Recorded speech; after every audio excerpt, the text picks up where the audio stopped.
So we'll start the shir, but you have to take something to eat before. It goes better with the shtickle kigel. So the Parshas Vayeshev Zidichov is such a fascinating parsha, because it says a lot about what goes on in our daily lives, whether it's fighting with siblings, or whether it's jealousy, not understanding, difficult nisyonis, going through schwierigkeiten, temptations, and when you finally do something right, and you get punished for it. So it seemed like Yaakov Avinu really tried to do something right. Not Yaakov, Yosef tried to do something right, and instead of everything working out, this is the Val of boomerang. He ended up in prison. A lot of times I see people come and they say, I did everything right, and not only that, I'm getting punished. So it's got a moedik avot. Just to start off on the first Rashi, Vayeshev Yaakov, Ve'etz Meguya Aviv, Bikesh Yaakov Leishav V'shalva Kovtzev Alav Raksa Shal Yosef.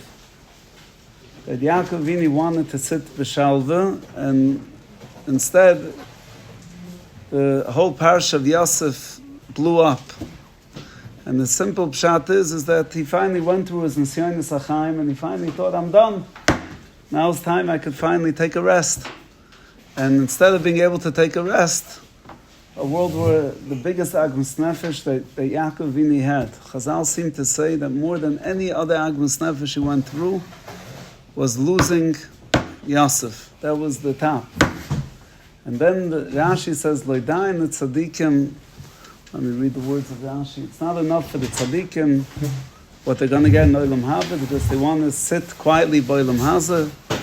So all the Mefarshim asked the obvious kasha, what's so bad if tzaddikim have a little bit of Olam Hazeh if they felt? They have to always be on top of the game. The Lushan of Rashi is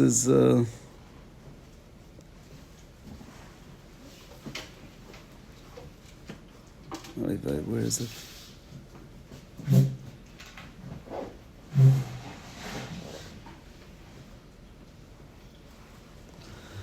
I'll find the Lushan, but was also gefährlich if tzaddikim have it a little bit easier. They have it a bissel ginge. So I once heard a moedik pshat.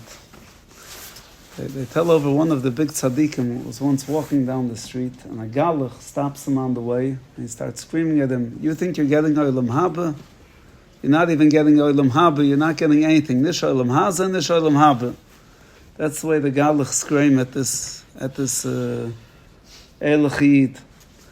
And this Elachid was a little bit osmensch. Maybe they're sending him a message from Shemaim that something's wrong with his Olam Haba. Until either he chapped or someone else explained it to him. There's a shtickle problem. When Yaakov and Esav split up Olam Hazeh and Olam Haba, Yaakov said, I'll take Olam Haba, and Esav said, I'll take Olam Hazeh. Now, in order to enjoy Olam Hazeh, if you know you're going into Gehenna, you're not going to be able to enjoy Olam Hazeh. So what did the Eibusha do? He made that the Goyim think that they walk into the priest and they say, Chatusi visi peshati. The priest says, it's Tanuch. It's all your sins are annulled. And they walk out free. It's called a confessional. They have a ganz avoid them. They could kill somebody. The next second they're inside. And ugevisht. It's killah. Now why the Eibusha do that? Very simple. Like this, they could not enjoy Olam Hazeh. Because if they think that they're getting a patch afterwards, they're not going to enjoy Olam Hazeh. The same thing applies to a Yid. A Yid knows he's getting Olam Haba, right? But what would happen if the Yid would live a whole time he's getting Olam Haba? Olam Hazeh wouldn't be so bad. So what's geschehnt? The Yid, that's a chan. I'm not getting Olam Haba either. Like this, he suffers on Olam Hazeh. And Mamayla, he could get the full Olam Haba, because if he gets paid back of Devel, it's a geitnish azay teigen. Now Yaakov Vini had a shtickle problem. Yaakov had a Kabbalah that if any one of his children die b'chayev, he's not going to get Olam Haba. So Bikish Yaakov Leisha b'shalva. Yaakov wanted to sit b'shalva with the machshava that he's getting Olam Haba. But wait a second, if you're going to get Olam Haba, then you're already getting Olam Haza. Kafsel of Roksa Shal Yosef. Came the whole parsha of Yosef, which Yaakov even started thinking that because my son is not going to be alive, that means I'm not getting Olam Haba. And that was in order to give him more schar, taka in Olam Haba. Like Rashi Taka says, that loidayin aschar that I'm giving I want to give them more and more. Mamaila came this whole parsha of Yosef in order that they should be able to get a lot more schar in Olam Haba. So it gives a different perspective to a lot of the tzaras that we have, right? You're driving down the street and your car breaks down, right? You're osmensch. He says, take it with the right grain of salt. I'm not supposed to enjoy Olam Haza. If I'm suffering of Olam Haza, that means I'm going to get a bigger Olam Haba. But I want to discuss a little bit the inyan of the Ksoinis Pasim. It bothered me a lot. What's the taka pshat as Yaakov gave Yosef the Ksoinis Pasim? The Chayre, he was showing favoritism. And Chazal taka hold him accountable. That Hayitochen, that you showed favoritism for one son over another son. You're not supposed to do azazach. So what was pshat in Yaakov Avini? Why did he do it? And not only that, v'inaris v'nei bilav as v'nei zilpa n'shayovev. He was makar of the v'nei shvuchas. He was friendly with them. He was. What was the whole story over there? What was going on? It says ma'angefallen pshat, which I think schmeckt asach von emeskeit. If I remember correctly, one of the Mefarshim say it on v'inaris v'nei bilav as v'nei zilpa, but I'm taking it to the next step.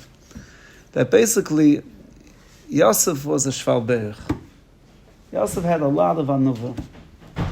And when he saw the B'nai Shvuchas being gechapered with the comment that you're B'nai Shivcha, he felt that he has to stand up for them, he has to be makar of them.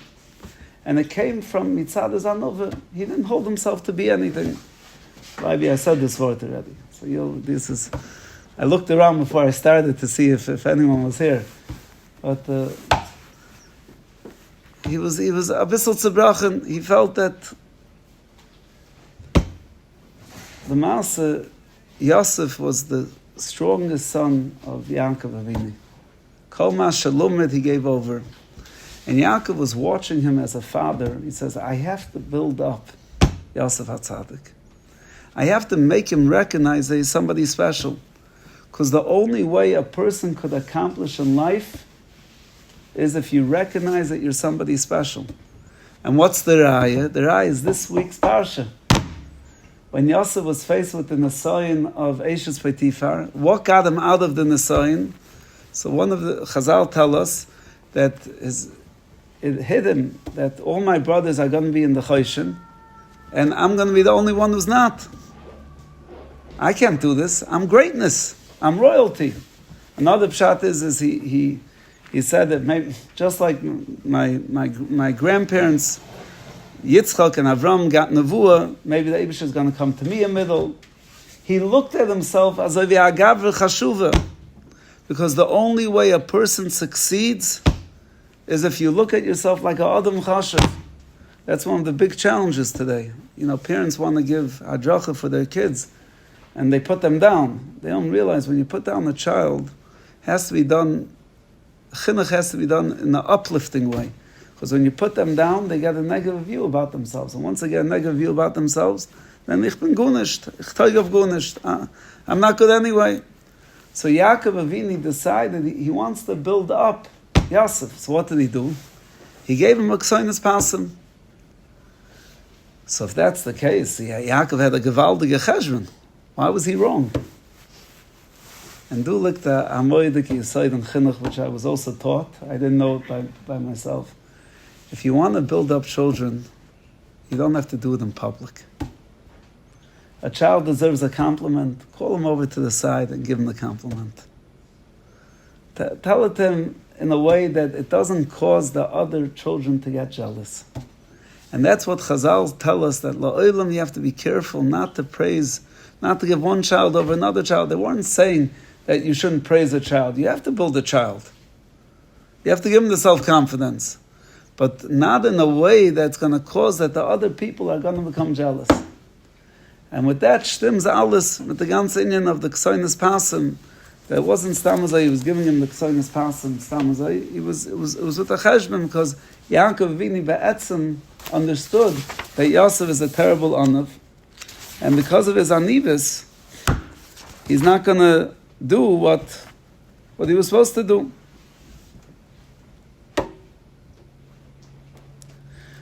So where did the plan backfire? That he didn't. He gave the compliments in front of other people, in front of the other kids. He shouldn't have done it. Ultimately led to his brothers wanting to. So his brothers He is wouldn't have told them. Yosef would have told over the dreams. We'll get to it in a moment, but it's first started from giving him the Ksoinis Pasim. The dreams alone, the jealousy. When there's jealousy, suddenly you justify everything else. It's very clear in the Pesukim. First started off Eikana Bayochad, then it started with the Chaloimus. Now, Lamasa, at the end of the day, there was obviously a very deep cheshbon going on over here. And this is the zweite nekuda that I want to get to also. Because Lamasa, why did Yosef have to give over the dreams? Yosef had to give over the dreams, before Hashem explained, because he felt it was a shtickle in Nevi'ah, and a Navi is not allowed to be kovish Nevi'asai. He got the dream, he has to give it over. But why the Eibush to make it that way? If the Eibush sees that there's such hatred. Isn't it enough that he told his Nebuah to father? No, it was... He needed to say it to father. Yeah, you had to tell everybody. You had to tell everybody. But why the Eibush to make it that? It's a Kim Tinta Azalcha dreams. And not only that, you take it a step weiter. When he goes to look for the brothers, he was toya. He didn't know where he was going. Was geschehnt? He meets up with the Malach Gabriel. Rebbeinu Shalom, don't send the Malach there. If you don't send the Malach, he wouldn't have met the brothers, and the ganze Galgal wouldn't have happened.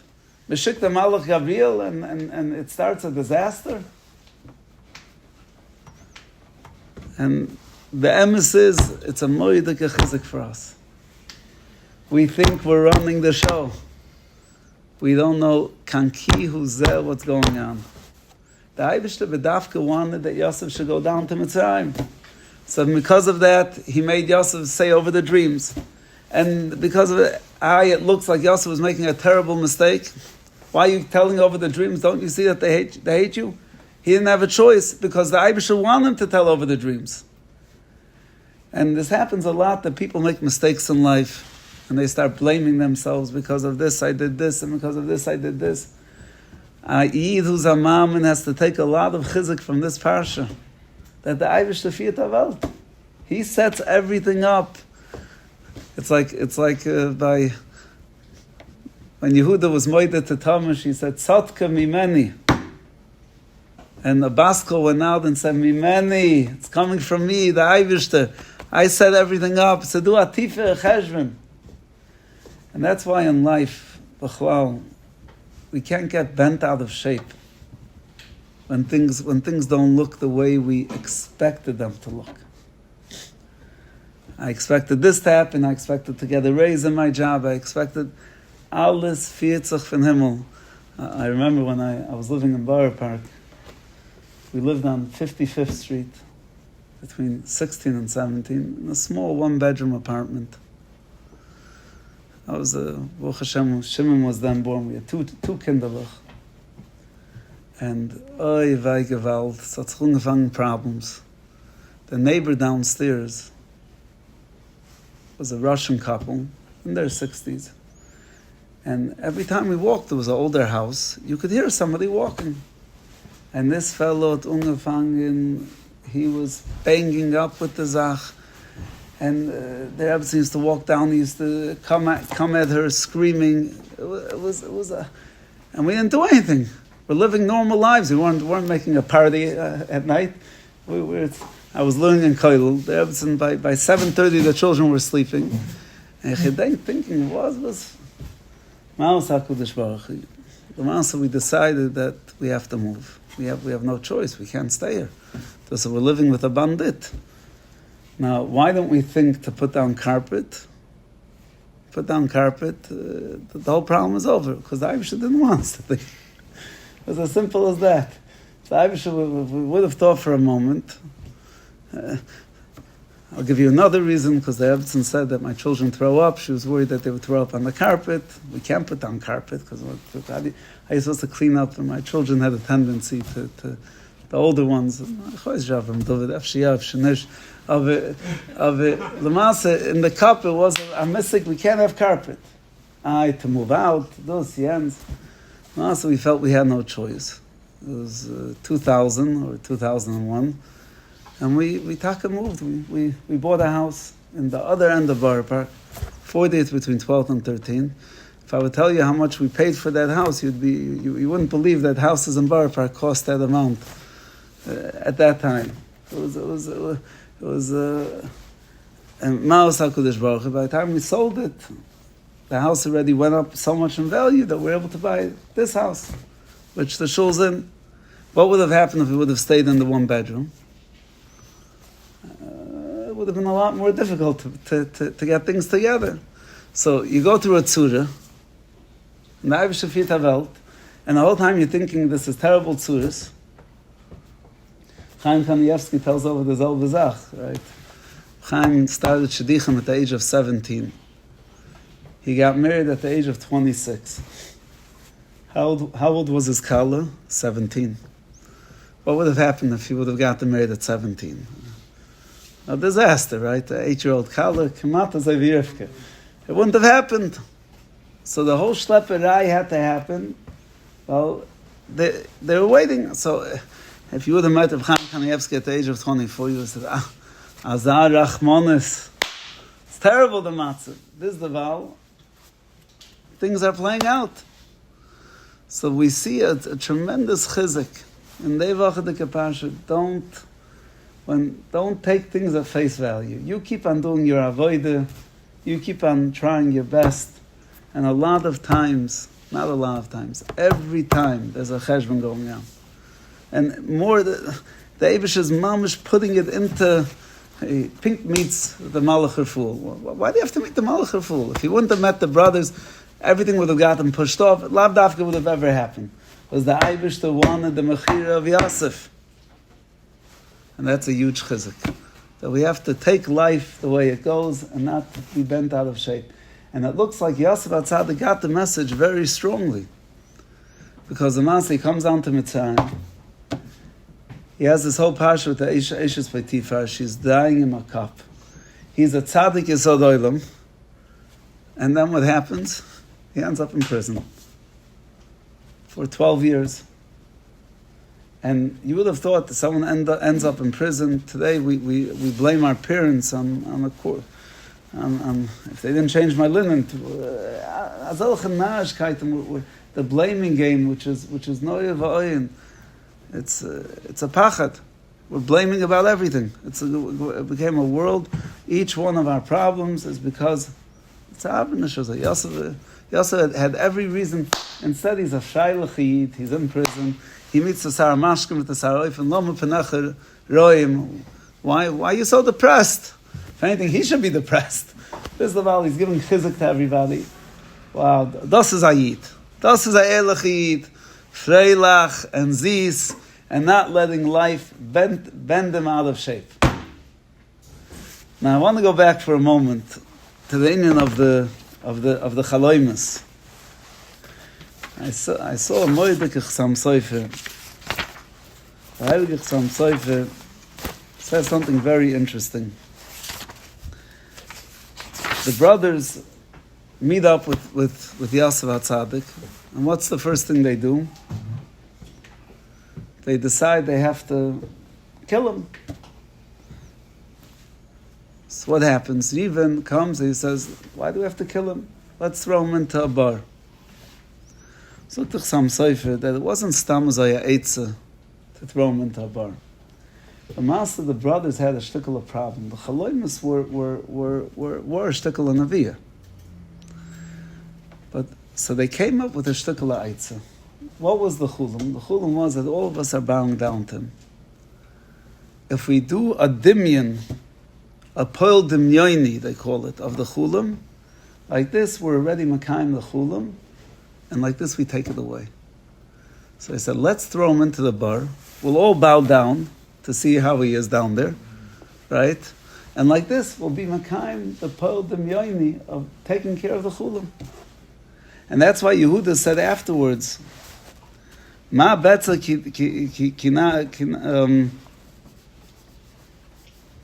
Ma betza oid b'misusai. He says, Yehuda, when he came to the brothers and told them, what are we going to gain from killing him? Let's take him out.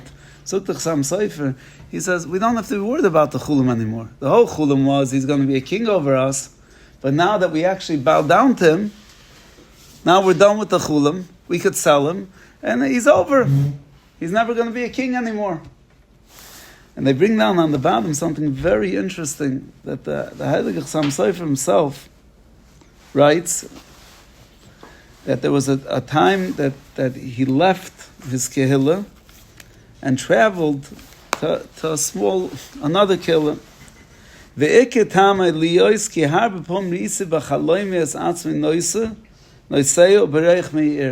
I saw a lot of times in my dreams that I was leaving the city and running away. V'yisi atzim mistaltel al shulchan acher ba'ori asodes.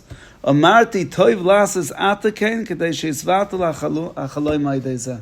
It says, let me do it myself. Like this, I'll take away the chulam. This is a very interesting yesod. That means if you have a bad chulam, or you could actually take it away by doing a poel demyoni. Ki zeh yisegile nefla. Suktach Sam Sefer. V'chein kusa kad moinem. And then he writes in this Sefer HaZikurin that I write that was the pshat why Reuven said throw him into the bar. Because they were bowing down. So if someone has a bad chulam, he sees himself on the floor, you roll yourself on the floor. End up on the floor, like this you did, the Poel Demyoni. And there's actually an Tesant Ksav Sofer, that the Ksav Sofer actually speaks out that's written by Ikani Vayeshev that the brothers were more mekana after Yaakov had weggemacht the chulam.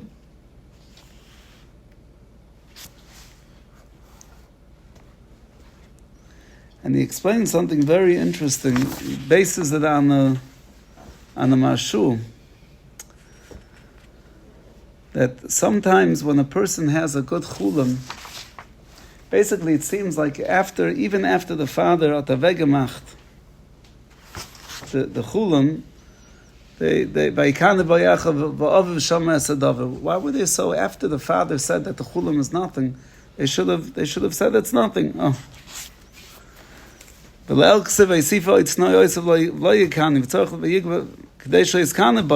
afterwards it's written that they were jealous. So what's going on? So he brings down the Gemara in Bruchas, a good person sometimes sees a bad chulam. Why? Because the brokenness helps him to be mevatel the ra.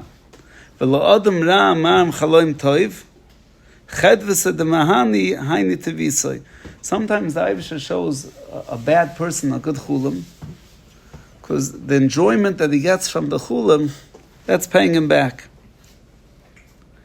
So fake the marshu that Lamasa for Yosef saw a good chulam.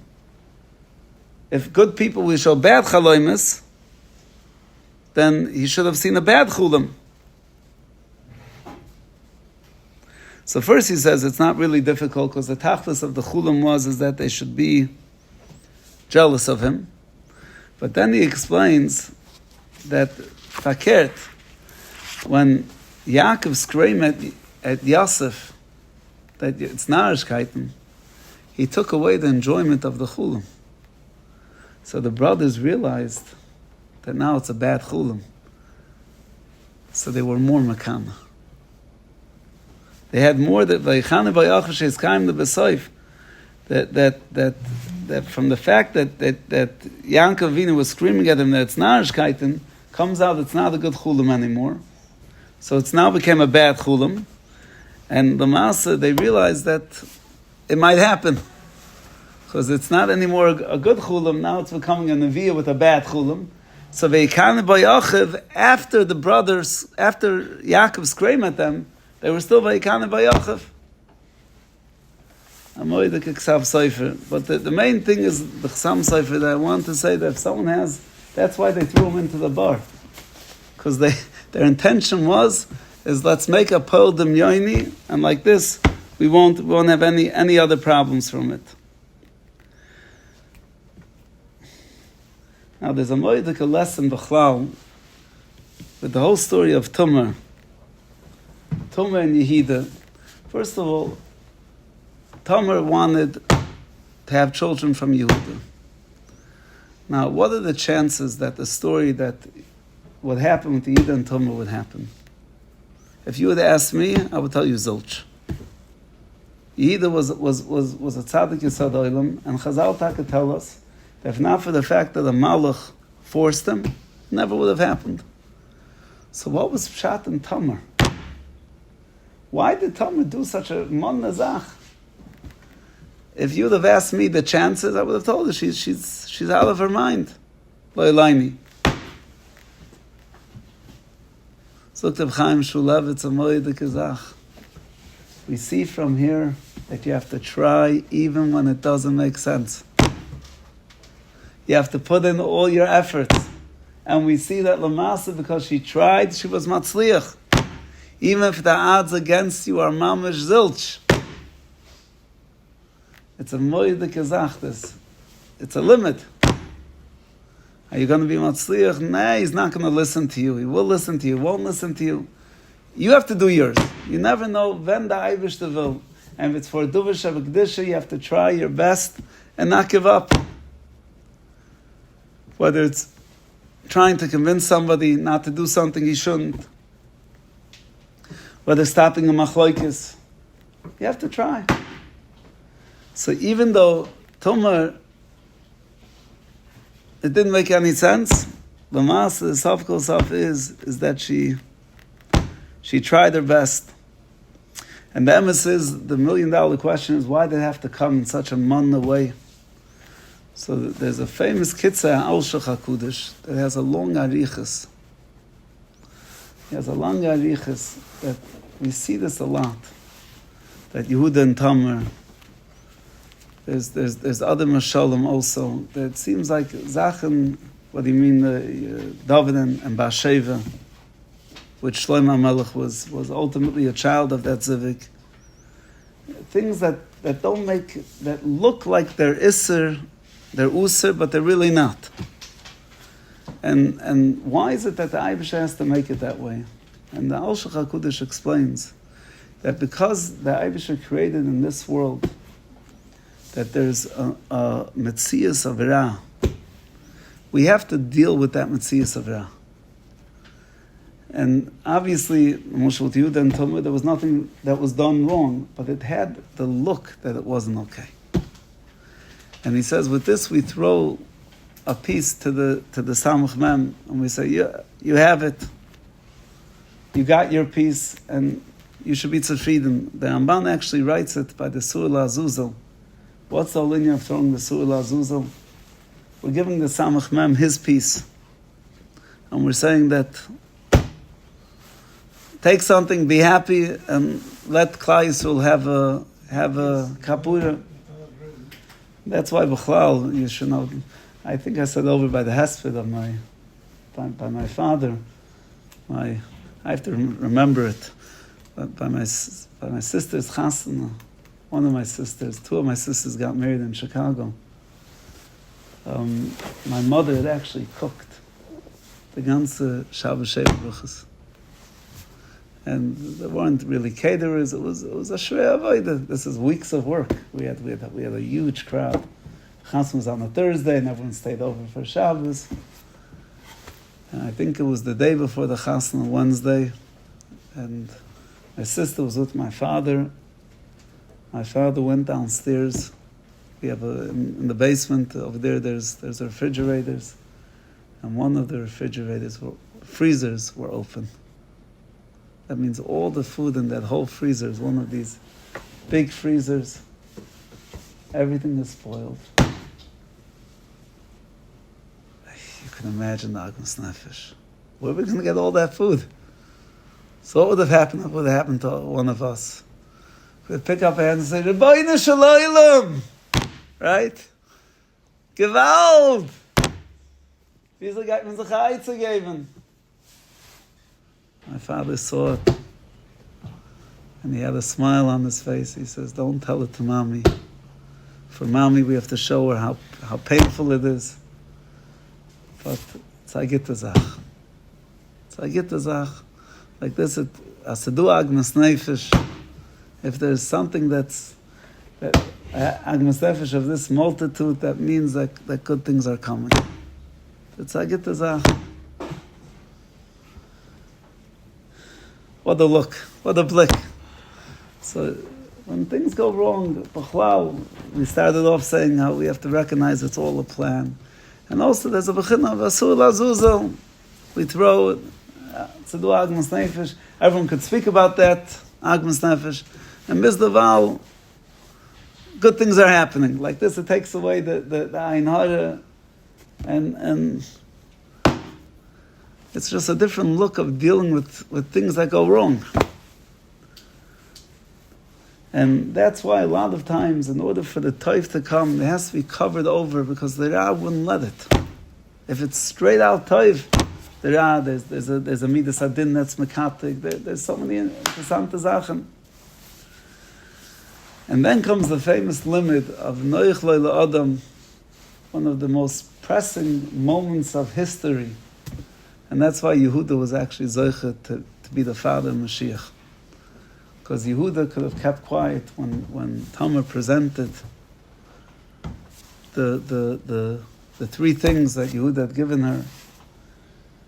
And Tamar could have said from where it came from. You realize, on both ends, Yehuda was a tzaddik yisod ha'olam, and Tamar was also a tzaddik yisod ha'olam. She could have walked into Bezdin with Grois Gav and say, where did I get all these things? Is this not yours? And we all would have defended her. What do you mean? Self-defense. What else are you supposed to do? Instead, she left it as an open-ended question, and she said, I'm ready to go into a Kivshan Aish. Noich lo adam shi'ap latzon Kivshan Aish. And that's why Yehuda and Tamar, these two are the parents of the Malchus Beis David, because this is Messias Nefesh on the highest level. But Lamasa and Mepharshim ask him, why doesn't it say mitzvah la'adam? We learn out from Tamar Noich lo la'adam. Based on what we're saying, it's a mitzvah. It's a chiyuv. Chayv la'adam. Shi'apel atzah l'kivshan ha'ish v'al yalbum pnei chavei ve'avim. Abam b'kasha. What's noich lo la'adam? Look at Chaim Shulev. It's a haflidik pshat. He says, we have to remember this was before Matan Torah. It's before Matan Torah. There's no Torah mitzvahs. Tamar understood that it's more geschmack. She should throw herself into a fire than to embarrass somebody else. Not that there was a chiyuv. She understood the kavod ha'adam is azoi chashiv. This is hafla v'feil, this word. The kavod ha'adam is so chushiv, you have to rechen zich azoi with the kavod ha'adam, that it's noyach, it's not even a chiyuv. The Jesus do titzach. She wasn't a chiyuv to do it, but she understood the gadlus ha'adam, it's better she should be thrown into a kivshan ha'ish and lose 3 nefashas. Even though it's a shayla of kuch nefesh, but to kill somebody, Yalvam Bnei Chavei Berabim is even greater chiyuv. So with her greatness, she understood that fully. And Reb Chaim Shtelzi Amoyde Keraya, who was it? It was Mar Ukva, Rabbi Bavachunet. It's a Gemara in Ksibis, that he had a minhag. He used to put money by a certain Ani's door. So one day the Uni, as soon as he put down the money, the Uni finally wanted to see who it was. He wants to thank him. He puts down the money, the door opens up, and I think it was Mar Ukva. And Mar Ukva started running for his life. He didn't want the person to see him. Chashtaynish, Fekt of Chaim Shalavitz. The person wants to see him. He wants to thank him. Why is he running away? If he would have been embarrassed, he wouldn't have opened up the door. So Chaim Shulevitz, even though he wanted to see who the person was, Mar Ukva understood at the end of the day he's going to become embarrassed. Because there's two conflicting emotions in a person. You could have the same roots and to know who it is, but still there would have been an embarrassment. So he ran away. He says, I'm not going to cause that embarrassment. I'm not going to be goyim it. What a lesson in respecting people. It's a zach was mit aufhalten ein Ibechazen, that she understood the greatness of a human being. She said, I can't embarrass him. Ich kann ihn nicht mevayishan. And that's the limit l'chol hadoyos of how to look at people. As I looked at Chaim. I get Shabbos.